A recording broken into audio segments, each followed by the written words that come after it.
Assalamualaikum warahmatullahi wabarakatuh.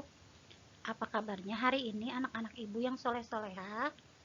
Alhamdulillah, luar biasa, pasti bisa. Allahu Akbar. Nah, anak-anak, untuk pembelajaran IPA hari ini, kita akan belajar tentang sistem peredaran darah pada manusia.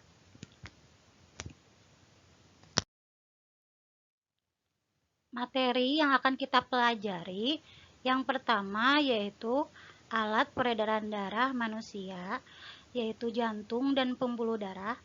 Dan yang kedua yaitu mekanisme peredaran darah, yaitu peredaran darah besar dan peredaran darah kecil.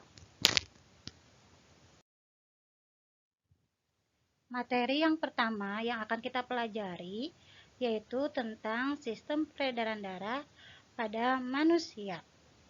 Apa sih sistem peredaran darah pada manusia?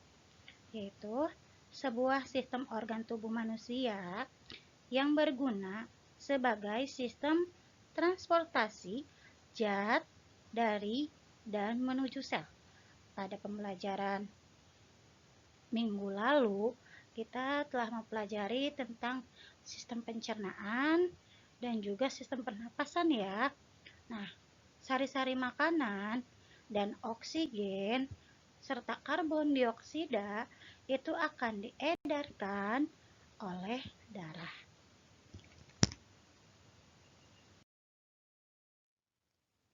Alat peredaran darah manusia.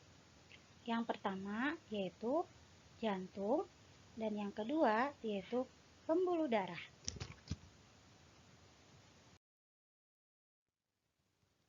Kita akan bahas yang pertama yaitu jantung. Jantung terletak di rongga dada sebelah kiri. Kemudian, jantung berukuran sebesar genggaman tangan manusia. Jantung berfungsi untuk memompa darah ke seluruh tubuh. Bagian-bagian jantung. Jantung terdiri dari 4 ruang. Yang pertama yaitu serambi kiri, yang kedua serambi kanan, yang ketiga bilik kiri, dan yang keempat bilik kanan. Serambi kanan berfungsi menerima darah dari seluruh tubuh yang kaya akan karbon dioksida, kemudian membawanya ke bilik kanan. Serambi kiri berfungsi menerima darah dari paru-paru yang kaya oksigen dan membawanya ke bilik kiri.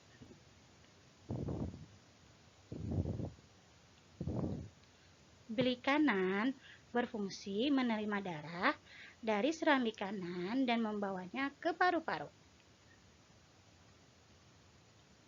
Sedangkan bilik kiri berfungsi menerima darah dari serambi kiri dan membawanya ke seluruh tubuh.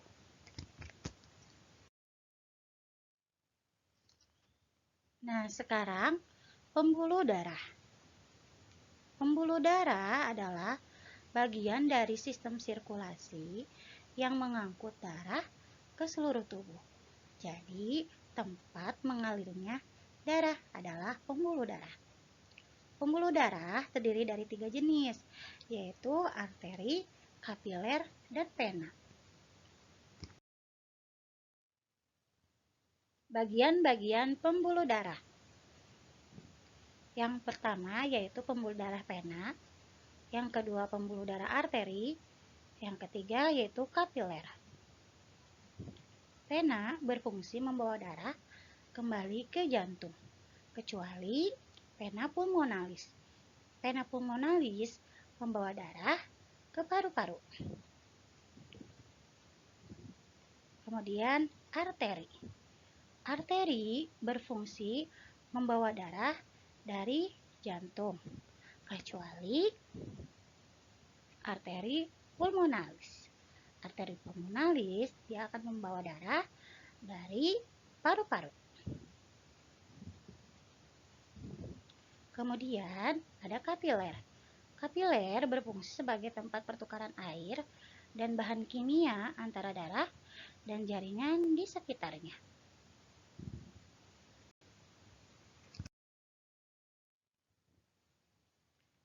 Peredaran darah pada manusia disebut peredaran darah ganda dan tertutup karena darah melewati jantung sebanyak 2 kali dan mengalir di dalam pembuluh darah. Peredaran darah dibedakan menjadi 2, yaitu peredaran darah besar dan peredaran darah kecil.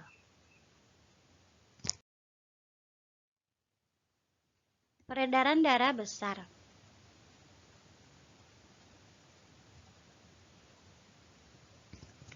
Peredaran darah besar yaitu darah yang kaya dengan oksigen dari jantung, yaitu bagian bilik kiri, akan dibawa oleh pembuluh darah arteri dan diedarkan ke seluruh tubuh.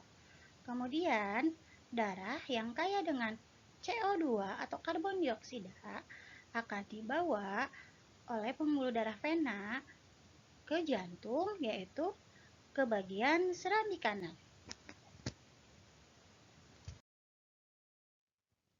Peredaran darah kecil. Peredaran darah kecil yaitu darah yang kaya dengan karbon dioksida atau CO2 dari jantung bagian bilik kanan akan dibawa oleh pembuluh darah arteri pulmonalis ke paru-paru. Kemudian darah akan ditukar di paru-paru, yaitu di bagian alveolus, kemudian menjadi darah yang bersih.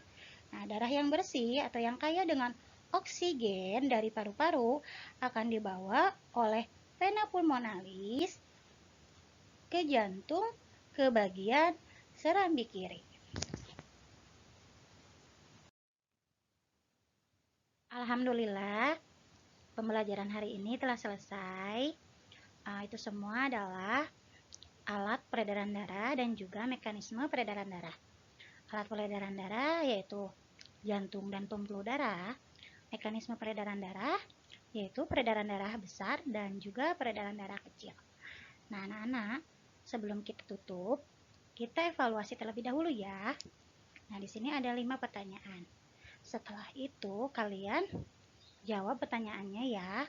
Tulis soalnya, kemudian kalian kerjakan di buku tulis ya. Dan hari Jumat kalian kumpulkan.